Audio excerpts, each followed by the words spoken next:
What if the most explosive royal interview of the century, the one that shook Buckingham Palace, split nations, and turned the world against a king, wasn't just a moment of truth, but the biggest miscalculation Meghan Markle ever made?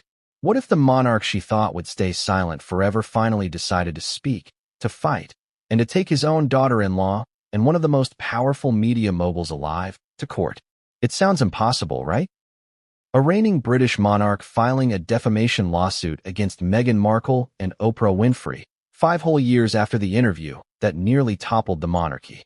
But that is exactly what happened, and the world is still struggling to fully grasp the magnitude of this decision.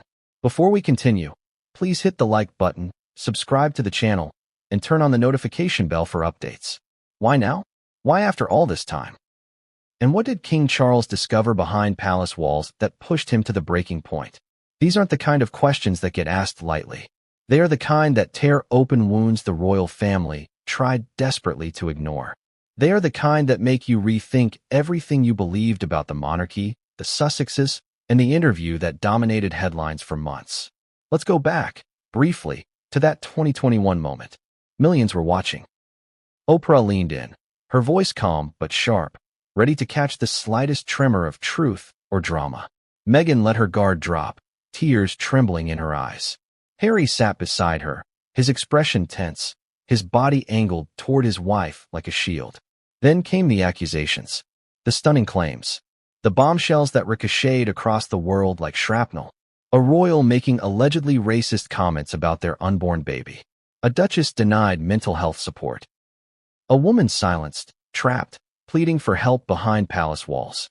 A family cold, unfeeling, indifferent. People weren't just shocked. They were outraged. They were furious. And for the first time in modern history, the monarchy seemed powerless. But here's the twist no one expected.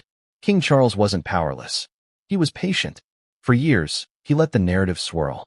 He kept quiet. He absorbed the blows. He focused on stabilizing the monarchy after the death of Queen Elizabeth. He tried, desperately, to avoid tearing the family further apart. But all along, something else was happening out of sight. Behind closed doors, senior advisors were quietly gathering information. Archivists were sorting through thousands of documents, emails, memos, and communication logs. Legal experts were analyzing the Oprah interview line by line, word by word. And the king, calm on the outside, was taking mental notes. Every claim Meghan made, every question Oprah posed, every insinuation that cast the monarchy as a cold, racist, vindictive institution was being preserved, documented, filed away for later. Because the king suspected something. And that suspicion grew into certainty. And that certainty became anger. Yet even then, he didn't act. Not when Netflix released a 6-part docuseries reigniting the accusations.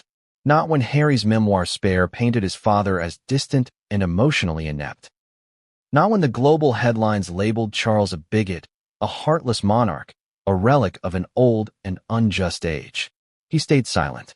The world called it weakness. But Charles saw it as something else, restraint. Until this year. It started subtly, whispers in palace corridors, urgent meetings in rooms normally used for diplomatic strategy, advisors pacing, lawyers flying in and out, the king sitting alone at his desk long after midnight. Then, the announcement. King Charles III was filing a defamation lawsuit against Meghan Markle, against Oprah Winfrey, against the entire narrative that had nearly destroyed the monarchy. The palace didn't leak this slowly. They didn't warm the public up to the idea. They didn't hold a polite press briefing or drop hints through royal reporters. No, they detonated it. A single, stunning statement. A legal filing unlike anything the modern monarchy has ever seen. A declaration that the king was finally ready to fight back. The timing was not random, not symbolic, not sentimental. It was strategic. Because for the first time since 2021, the palace claimed to have something they didn't have before. Proof. Proof that key parts of Meghan's story were false. Proof that essential details were exaggerated, twisted, or fabricated. Proof that the interview had been edited in a way that misled the world. Proof that Oprah's team allegedly ignored contradictory evidence. Proof that conversations Meghan described never happened, at least not the way she claimed. This wasn't petty. It wasn't personal. It wasn't even about pride. It was about reputation. Not Charles's reputation alone, though he had every reason to protect it, but the monarchy's, the institution, the crown, the centuries of history tied to it. Because once certain accusations are made, especially the kind tied to racism, you cannot simply move on. You cannot simply shrug and hope people forget. They don't forget. They don't move on. The stain lingers. And for Charles, that stain had lingered long enough. But here's where the story gets even more explosive. The real reason Charles filed the lawsuit has almost nothing to do with his own image, and everything to do with something discovered in the last year. Something buried deep. Something confidential. Something that made advisors visibly shaken, according to one insider. We'll get to that later in the story. But for now, it's important to understand the atmosphere leading up to this lawsuit. Imagine this. Inside Buckingham Palace, the mood is tense. Meetings are happening at odd hours. Phone calls are being made not just to British lawyers, but to U.S. legal experts, because Oprah is an American icon, and Meghan is now a California-based public figure. Advisors worry about media backlash. Some fear the monarchy might reignite old wounds. But Charles's tone is firm. Not angry, not emotional, simply resolute. He's a man who believes he has been pushed too far. A man who allowed silence to protect his son for years. A man who tried to maintain dignity while being painted as something he is not. A man who now believes silence has become complicity. The Oprah interview, what the palace internally calls O21, didn't just cause outrage. It caused measurable damage. Polls plummeted. International trust declined. Commonwealth nations questioned their allegiance. Even school textbooks began referencing the interview as an example of institutional racism. Think about that. An interview became history, and the monarchy didn't just feel wounded. It felt cornered. Meanwhile, Meghan and Harry were thriving in American media circles. Book deals, interviews, red carpets, podcasts, awards, public sympathy, a global platform. But over time, something shifted. Contradictions began surfacing. Timelines didn't match. Statements in the Netflix series clashed with Oprah's version. Claims in Spare contradicted earlier claims. Public opinion began to fracture. And then, the tipping point. Someone, still unnamed publicly, brought new information to Charles's legal team. Something that allegedly changes the entire interpretation of the Oprah interview. We'll uncover that in later chapters. But here's where the introduction builds its tension. This lawsuit doesn't just pit Charles against Meghan. It pits monarchy against celebrity culture, truth against narrative, legacy against influence. And Oprah? She is not just a bystander.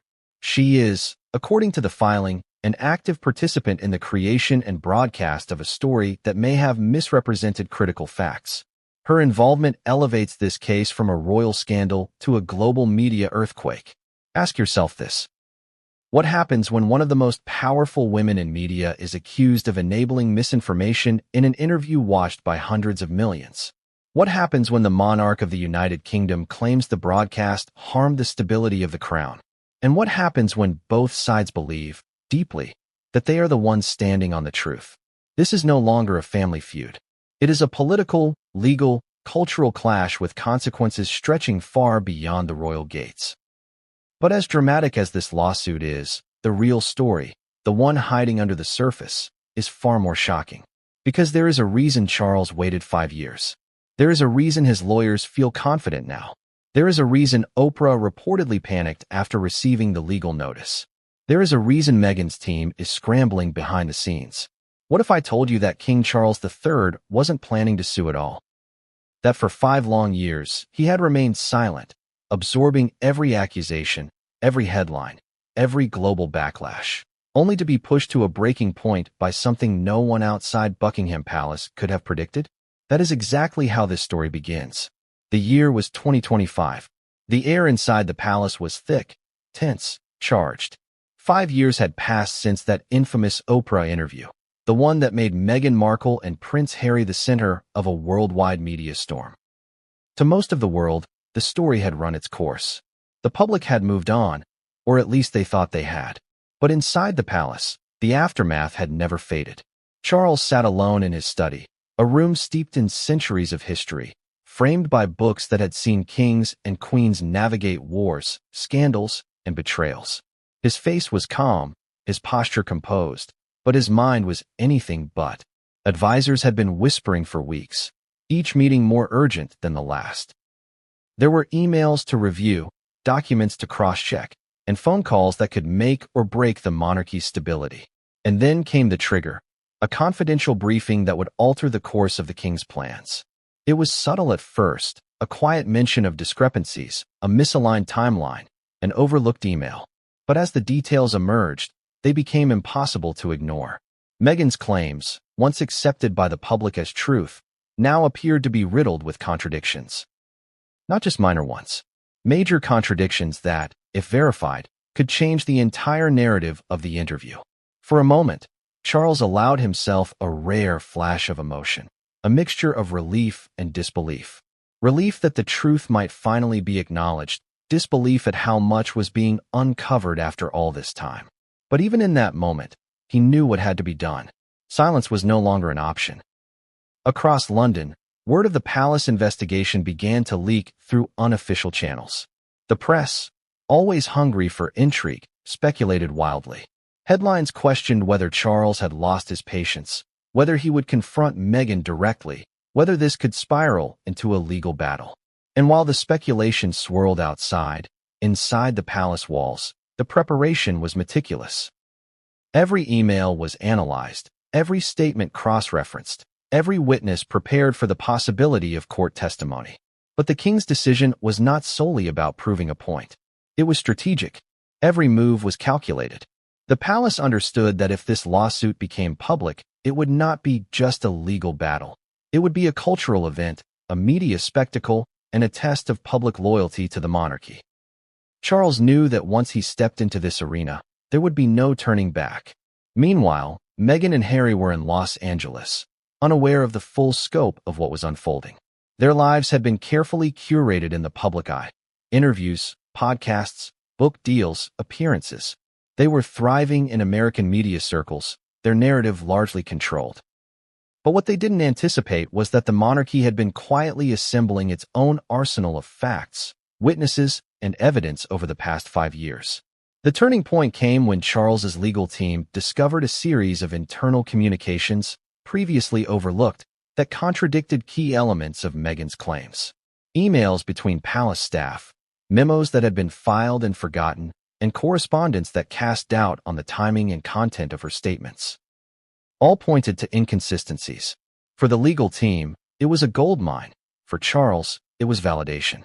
Suddenly, the decision to sue was not just plausible, it was necessary. The king realized that inaction would allow the narrative to continue unchallenged, potentially causing irreparable damage to the institution he had vowed to protect. In his mind, the stakes were clear. The monarchy's credibility versus the unchallenged spread of a story that may have been, in large part, fabricated. The palace began coordinating with legal experts in both the UK and the US. They studied defamation law, media law, and precedent-setting cases. They analyzed Oprah's role, the editing of the interview, and the exact phrasing of each statement made on camera. No detail was too small. Every nuance was scrutinized. The team's strategy was to approach the lawsuit not as a reaction to hurt feelings, but as a meticulous defense of truth and reputation. As the palace prepared for the legal battle, internal tensions rose. William, ever the protector of both the monarchy and his family, warned his father of potential fallout. Kate focused on public perception, understanding that media narratives could sway public opinion in ways that legal arguments could not. Camilla, meanwhile, was reported to be furious, frustrated that she might again be entangled in a story she had no part of. Each member of the family navigated this unprecedented situation in their own way, balancing loyalty, fear, and strategy. Even Harry was caught off guard. Though he had long defended Meghan and positioned himself as an advocate for truth and transparency, the lawsuit placed him in an uncomfortable spotlight. For the first time, he faced the possibility that his actions and public statements could be scrutinized in court. He found himself torn between loyalty to his wife and the recognition that the monarchy had been quietly collecting evidence that could challenge his narrative. Private messages exchanged between father and son revealed the strain of this tension, messages that would later become central to the unfolding story. Meanwhile, The world outside watched with curiosity and anticipation. The press, both in the UK and the US, speculated endlessly. Social media exploded with theories, memes, and heated debates. The lawsuit was not just a legal document, it was a cultural event. It represented a clash between old-world monarchy and modern celebrity influence, between historical legacy and contemporary media power. And yet, despite all the planning, all the evidence, and all the strategy, the palace knew one thing for certain. Nothing about this would go smoothly. Public opinion could turn at any moment. Leaks could undermine their case. And perhaps most dangerously, the narrative that Meghan and Oprah had built over 5 years was deeply ingrained in the public consciousness. The palace would have to fight not just in a courtroom, but in the court of global perception. Inside the palace, the preparation was exhaustive. Legal teams drafted filings, reviewed every possible angle, and rehearsed courtroom scenarios. Advisors met with media consultants to manage public messaging. Archivists continued digging through files, looking for any overlooked detail that could strengthen the king's case. It was meticulous, painstaking work, but Charles understood that the monarchy's survival could depend on it. And then came the moment that changed everything. A previously forgotten email, buried deep in palace archives, revealed a conversation between senior staff and a member of Meghan's team. The content suggested that some of the interview's claims had been manipulated or exaggerated for maximum impact. This email, previously dismissed as irrelevant, now became the linchpin of the palace's legal strategy. Its discovery marked the exact point at which the king's decision to sue transformed from a theoretical consideration to an undeniable necessity. In that instant, everything shifted. What had been years of simmering frustration became focused determination. Charles realized that he had been given a rare opportunity, not just to defend himself, but to reclaim the narrative, to assert control over a story that had dominated the global imagination for half a decade. The palace moved quickly. Filings were prepared. Legal teams coordinated across continents. Communications were carefully managed to ensure that the news, when released, would have maximum impact. And when the statement finally went public, it was a shockwave. King Charles III was officially taking Meghan Markle and Oprah Winfrey to court, filing a defamation lawsuit that threatened to rewrite the history of one of the most infamous interviews of the 21st century. The world was stunned. Commentators speculated endlessly. Royal watchers tried to interpret every nuance. Social media exploded. And inside Buckingham Palace, the atmosphere was a tense mix of anticipation, relief, and the unspoken acknowledgement that once this lawsuit began, nothing would ever be the same. This was more than a family feud, more than a media spectacle, more than a legal battle. It was a confrontation between truth and narrative, legacy and influence, history and modernity. And at its center was a king who had waited patiently, observed quietly, and now was ready to act decisively. What if one of the most powerful media figures of the century, a woman whose word carries weight across continents, had played a role in shaping a narrative that could now be challenged in court? That is exactly what King Charles's legal team began to explore, and it sent shockwaves through both the palace and Hollywood. Oprah Winfrey had long been seen as untouchable, a media mogul who could shape public opinion with a single interview or statement.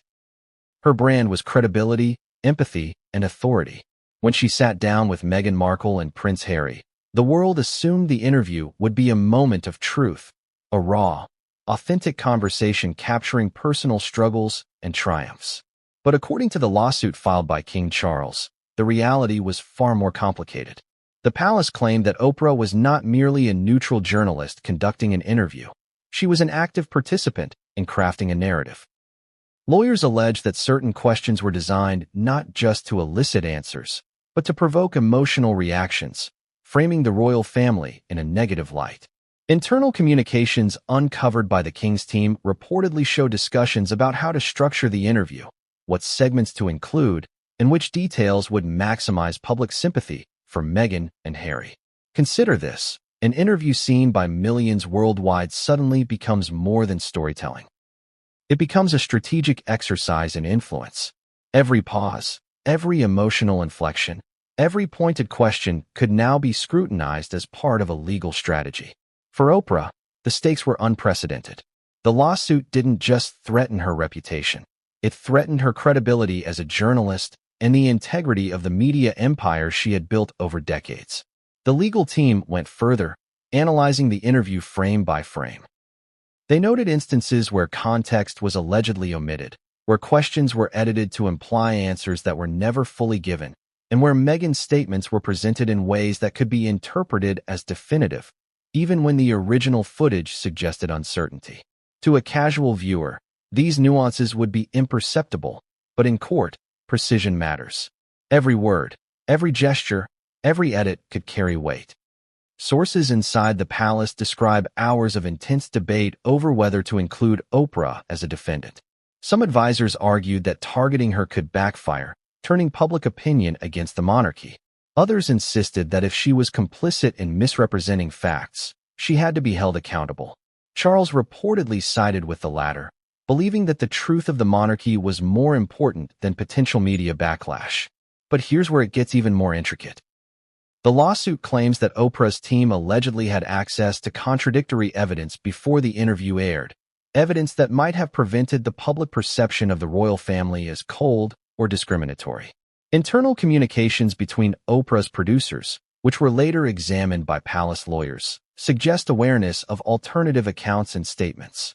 The question now becomes, if they knew and still aired the interview in its final form, could that be seen as negligence or even intentional misrepresentation? Publicly, Oprah's response has been measured, highlighting journalistic integrity and freedom of the press. Privately, sources suggest there was panic within her legal team when the lawsuit was filed. Suddenly, an interview that was considered a cultural milestone was being dissected under the most unforgiving microscope imaginable. The implications for her brand, her network, and her credibility were staggering. Meanwhile, the palace continued to gather supporting evidence. Video footage, production notes, and off-camera communications were obtained, revealing interactions between Meghan and the production team. These records allegedly show instances where questions were coached, responses rehearsed, and emotional moments strategically highlighted to evoke a specific reaction from viewers. In legal terms, this could suggest that the final product was not merely an organic interview, but a carefully constructed narrative with significant omissions and potential distortions. The public, of course, remained largely unaware of these developments. They saw headlines, social media speculation, and occasional commentary from royal correspondents, but nothing that captured the depth of the palace's investigation or the gravity of the claims. For Charles, this was both a challenge and an opportunity. The challenge was obvious. How do you confront a media titan like Oprah without sparking an overwhelming backlash? The opportunity was subtler but potentially more powerful. By carefully controlling the narrative, the palace could reclaim its story, exposing inconsistencies and reframing the public's understanding. Adding complexity, the lawsuit opened the door to unprecedented legal questions about media accountability. Can a journalist be held responsible for an interview if it's allegedly edited in a way that misrepresents statements? Can questions themselves, if crafted strategically, constitute a form of influence or manipulation that has legal consequences? Lawyers on both sides knew these were untested waters, and the world was about to watch how they navigated them. Within this high-stakes atmosphere, advisors emphasized one key point to the king: perception is as powerful as evidence. The public's understanding of Oprah as an icon of truth and integrity could either shield her from scrutiny or magnify the impact of any contradictions revealed in court. Meanwhile, palace communications stressed that if Oprah's team did indeed have knowledge of contradicting evidence, the case could set a precedent, not just for media coverage of royalty, but for public figures worldwide. As the palace built its case, legal experts dissected the interview's narrative structure. They pointed to subtle framing devices, the sequencing of questions, the emphasis on certain emotional moments, and the selective editing that shaped how the public perceived Meghan's experience. Each point became a potential legal argument. If viewers were led to a false conclusion, could that constitute reputational harm? And if so, could the monarchy demand accountability? But even as the legal strategy solidified, there were uncertainties. Could the king successfully challenge a global media powerhouse without appearing petty or vindictive? Would public opinion side with a monarch challenging a beloved media figure, or would it frame the lawsuit as an overreach? These questions loomed large, and advisors spent countless hours weighing the risks against the potential gains. And then came the internal revelation that changed everything. During a routine review of production documents, Charles's legal team discovered an internal memo from Oprah's production office that referenced alternative accounts directly contradicting statements Meghan made in the interview. According to insiders, this memo had never been released publicly and had been buried within the production archives. Its discovery provided the kind of leverage the palace had been seeking for years. A tangible, verifiable connection between the interview's content and information that was allegedly ignored or misrepresented. This discovery shifted the dynamics dramatically. Suddenly, the lawsuit wasn't just about defending the monarchy's reputation. It was about uncovering the full scope of editorial responsibility, about questioning whether a global media figure could shape public opinion based on incomplete or misleading information. The stakes went beyond the royal family. They touched the foundations of media ethics, journalistic responsibility, and the power of storytelling in the digital age. The palace's strategy evolved rapidly. Legal filings were prepared with meticulous care, highlighting these inconsistencies and framing them within the context of defamation law. Advisors coordinated with media consultants to anticipate public reactions, balancing transparency with strategic restraint. Every statement was crafted to maximize credibility while minimizing the risk of backlash. It was chess at the highest level, with Oprah, Meghan, and the monarchy all positioned as players in a game that spanned continents and cultures. Meanwhile, outside observers struggled to comprehend the magnitude of what was happening. Royal correspondents speculated endlessly, social media exploded with theories, and pundits debated the potential consequences. But behind the scenes, the palace maintained a quiet, unwavering focus. They understood that this was not just a legal battle. It was a chance to reclaim history, to challenge a narrative that had defined public perception for half a decade. The deeper advisors dug, the more they realized that Oprah's role was central to the case's outcome. It wasn't enough to challenge Meghan's statements alone. To succeed, the palace had to demonstrate that the media platform itself had been complicit, that questions and editorial decisions had contributed to a misrepresentation that harmed the monarchy. This understanding transformed the lawsuit into an unprecedented confrontation, one that blurred the lines between family drama, media ethics, and legal precedent. And so, as the world watched from afar, the palace prepared for what could be one of the most significant legal and cultural battles of the 21st century. Every strategy, every filing, every statement was carefully orchestrated to maximize impact. Oprah, unknowingly, had become a key figure in a drama that extended far beyond her original interview. The lawsuit's implications were staggering. It threatened to reshape how high-profile interviews are conducted, how media figures approach stories about public figures, and how accountability is enforced in cases of alleged misrepresentation. For the monarchy, it offered a chance to reclaim control over a narrative that had defined a turbulent period in its history. But just when it seemed that the palace had a clear path forward, unexpected complications emerged. Internal witnesses surfaced, private communications contradicted public statements, and previously unknown details about the interview came to light. Each revelation added layers of complexity, uncertainty, and tension. The lawsuit was no longer a straightforward challenge. It was becoming a labyrinthine battle with consequences that extended far beyond the courtroom. And yet, through it all, one thing remained clear. The king had taken the first decisive step. By naming Oprah as a defendant and scrutinizing her role, Charles had escalated the conflict into uncharted territory. The world was watching, waiting, and questioning what would happen next. And as advisors prepared for every eventuality, one truth became undeniable. This was no longer just a family dispute. It was a confrontation that could redefine the boundaries between royalty, media, and public perception. But just as the palace seemed poised to move forward with confidence, a quiet revelation surfaced, one that threatened to disrupt even the most carefully laid plans. Imagine a narrative so powerful that it captivates the world, sparks global outrage, and defines public opinion for years. Now imagine the same narrative coming under fire, not for being bold, not for being emotional, but for being allegedly inaccurate. That is exactly what King Charles's legal team claims regarding Meghan Markle's infamous Oprah interview. The interview, viewed by millions worldwide, was framed as a personal revelation. Meghan spoke of isolation, of emotional neglect, of a royal family seemingly indifferent to her struggles. She described moments that painted a picture of a monarchy rigid, cold, and dismissive. To the global audience, these were not just complaints. They were revelations, a glimpse behind the palace doors that had long been closed to outsiders. But according to court filings obtained by palace lawyers, key components of Meghan's story were allegedly misrepresented or exaggerated. Lawyers identified discrepancies in statements about mental health support, racial concerns regarding her son, and communications with senior palace officials. Every element, they argued, was subject to scrutiny under defamation law.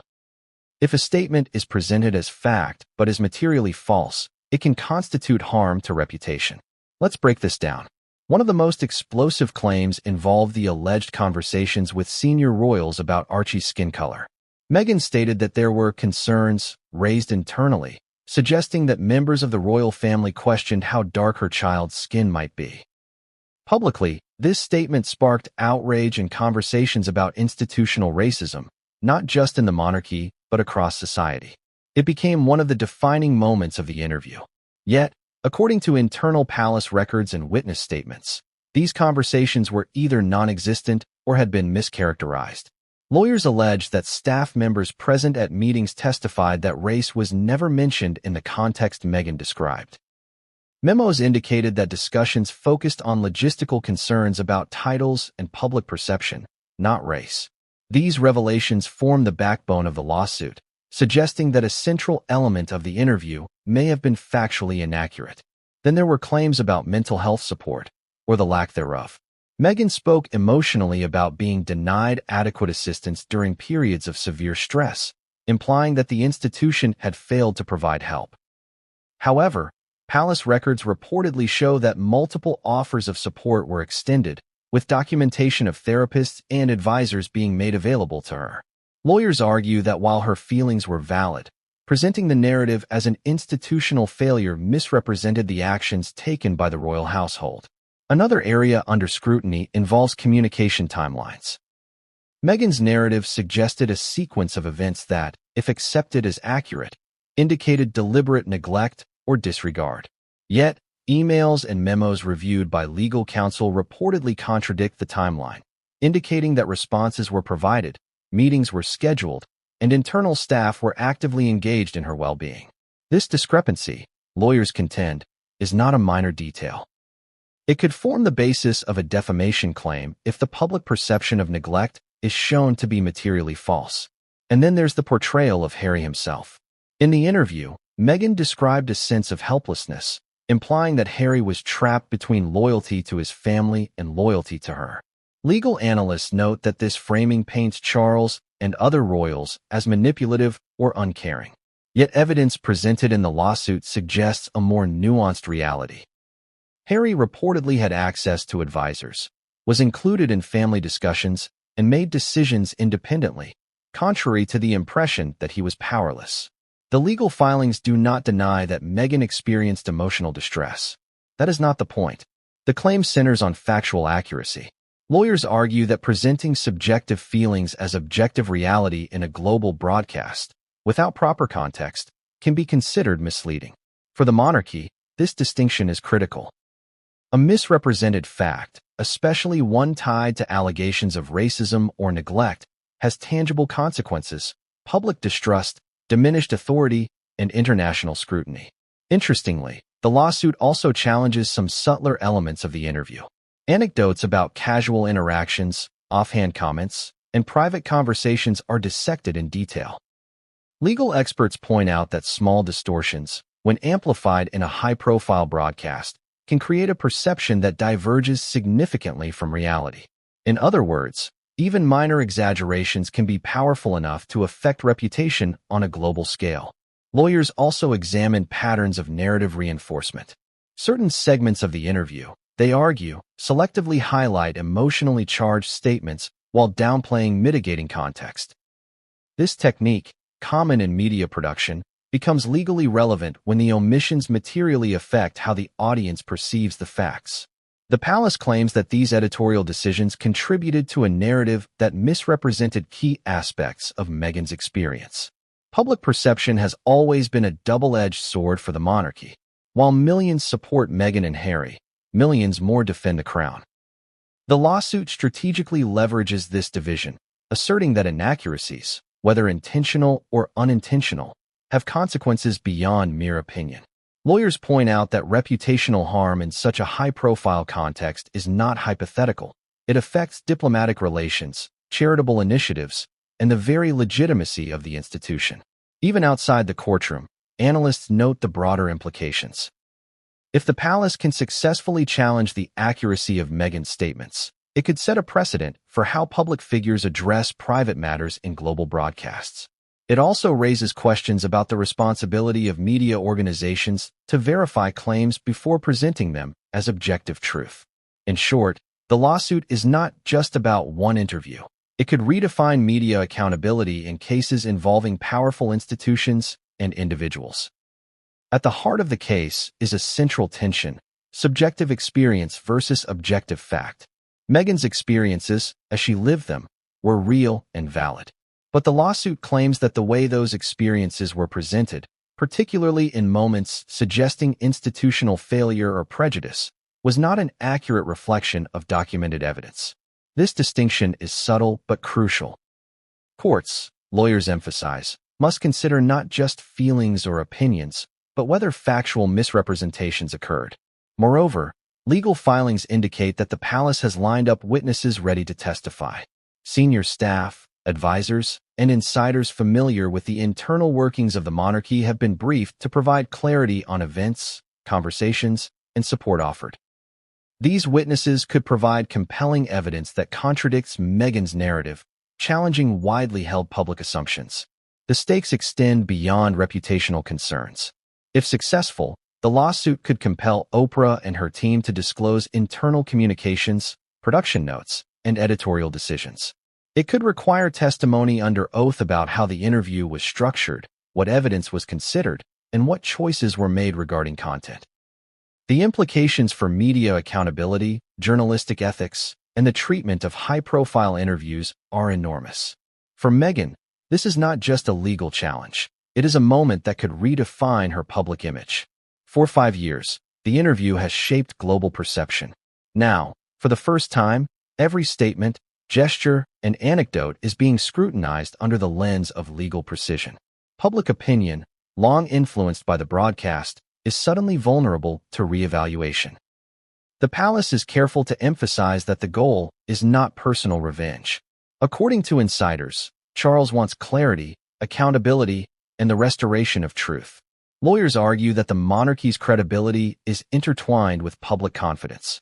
Misrepresentation, they contend, threatens not just the king's personal reputation, but the stability and legitimacy of the entire institution.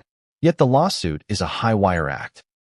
Any misstep could provoke criticism that the monarchy is retaliating, that the king is targeting women, or that the palace is attempting to suppress free speech.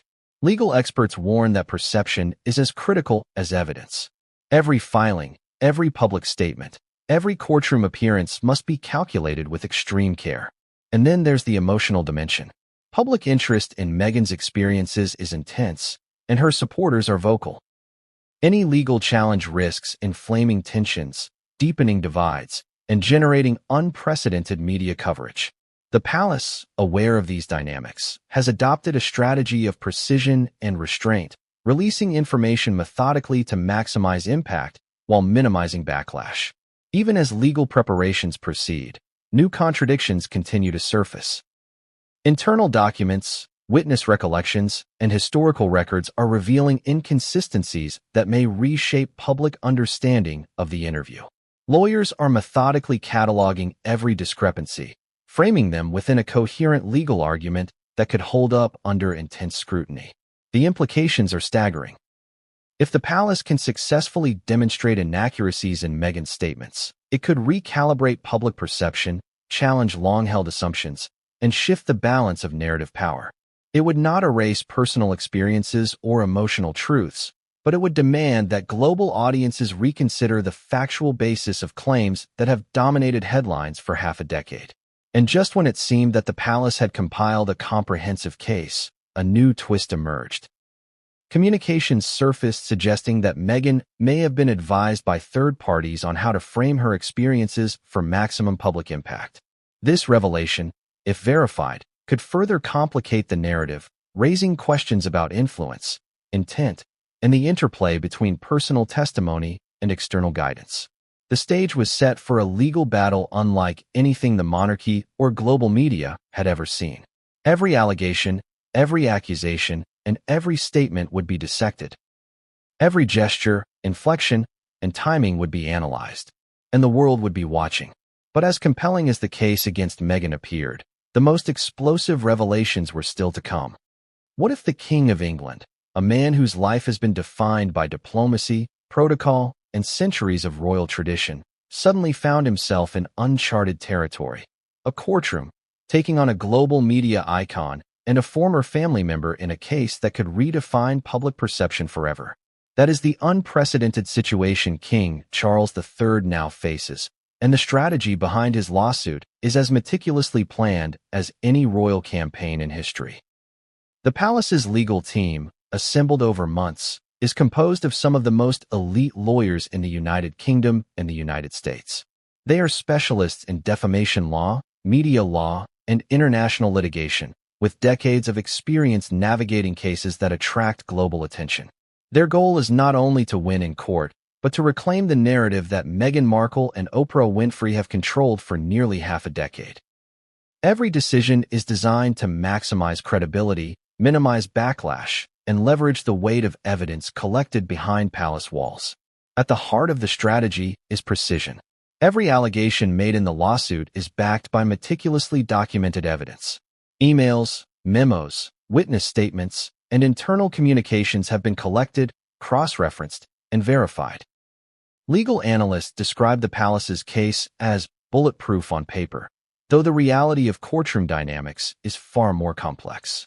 The goal is to show that Meghan's statements were materially inaccurate and that Oprah, knowingly or unknowingly, facilitated their broadcast in a way that misrepresented facts to millions worldwide. Step 1. Dismantle the narrative. The legal team is taking a methodical approach, focusing first on key claims from the interview. Statements regarding racial concerns, mental health support, and alleged indifference by senior royals are being scrutinized with a fine-tooth comb. Each claim is paired with evidence that either contradicts it or provides critical context that was missing from the original broadcast. Witnesses, including palace staff, advisors, and officials, have been prepared to testify to these discrepancies. Step 2. Establish intent and impact. In defamation cases, intent is a critical factor. The palace must demonstrate that the interview, as presented, had the effect of harming reputation and credibility. Here, evidence includes communications suggesting editorial choices, selective emphasis, and framing decisions made to amplify emotional responses. By showing that the broadcast shaped public perception in ways that were inconsistent with the underlying facts, the legal team aims to prove not just harm, but responsibility. Step 3. Manage public perception. The lawsuit is not happening in a vacuum. The world is watching every detail unfold. To prevent backlash, the palace has coordinated with media consultants to control the release of information. Statements have been carefully crafted to avoid appearing vengeful or personal. The focus is on truth, accuracy, and accountability. Social media campaigns are being monitored, press briefings are strategically timed, and palace spokespeople have been trained to respond without creating new controversies. Every message reinforces the same central idea. The monarchy seeks clarity, not revenge. Step 4. Leverage international law. Because Oprah is based in the United States and Meghan in California, the lawsuit involves complex jurisdictional issues. British and American legal teams are working in tandem to navigate these challenges. The goal is to ensure that filings are recognized across borders, and that any potential defenses, such as claims about freedom of speech or press, can be addressed effectively. International cooperation adds another layer of sophistication, demonstrating that the palace is leaving no stone unturned. Step 5. Anticipate defenses and counterarguments. Legal experts inside the palace anticipate that Meghan's team will argue emotional truth, subjective experience, or media protection. To counter this, the strategy emphasizes documented facts over feelings. Every statement is paired with evidence: emails, memos, production notes, and witness testimonies. The legal team is preparing to dissect the interview frame by frame, challenging selective edits, timing, and emphasis. By addressing potential defenses proactively, the palace aims to minimize surprises and maintain control over the narrative in court. Step 6. Secure credibility through expert testimony. The lawsuit may involve expert witnesses, including media analysts, historians, and legal scholars. Their testimony could establish industry standards for journalistic accuracy, editorial responsibility, and the ethical presentation of interviews. By grounding the case in expert analysis, the palace strengthens its position and counters arguments that the lawsuit is merely a personal attack or an attempt to suppress free speech. Step 7. Maintain secrecy and control. Behind the scenes, the palace has been meticulous in controlling leaks and information flow. Advisors enforce strict confidentiality protocols, legal documents are shared on secure servers, and staff are trained to handle media inquiries carefully. Even minor leaks could undermine the strategy, so absolute discretion is considered essential. This approach has allowed the palace to build a robust case while avoiding public speculation that could weaken their position. Step 8. Frame the narrative as a defense of the monarchy, not revenge. One of the most delicate aspects of the lawsuit is public perception. Critics could argue that the king is retaliating against a former family member and a media figure. To counter this, the palace emphasizes that the case is about truth, accountability, and protecting the integrity of the institution. Legal filings, public statements, and media messaging all reinforce the idea that this is a principled stand, not a vendetta. Step 9. Prepare for escalation. The palace is aware that the lawsuit could trigger a cascade of events. Meghan's team may file counterclaims, the media could amplify every detail, and global audiences may react unpredictably. To prepare, contingency plans have been developed for every scenario: leaks, legal challenges, media attacks, and even political commentary. The goal is to stay one step ahead, ensuring that the monarchy retains control over the narrative even as the story unfolds in real time. Step 10. Leverage historical precedent and institutional authority. Charles's team draws on centuries of precedent regarding royal protocol, defamation, and public accountability. By situating the lawsuit within a historical context, they reinforce the seriousness and legitimacy of the case. Advisors argue that defending the monarchy's reputation is not just about today. It is about preserving an institution that has survived wars, scandals, and cultural shifts for generations. This historical framing adds weight to the legal arguments and resonates with audiences who respect tradition and continuity. Step 11. Coordinate with internal palace communications. Internal coordination has been key. Advisors, staff, and legal experts communicate constantly, ensuring that messages are consistent, evidence is properly cataloged, and every step is carefully synchronized. This internal discipline is critical in a case of this scale, where even small inconsistencies could be magnified in court or the media. By maintaining tight coordination, the palace strengthens its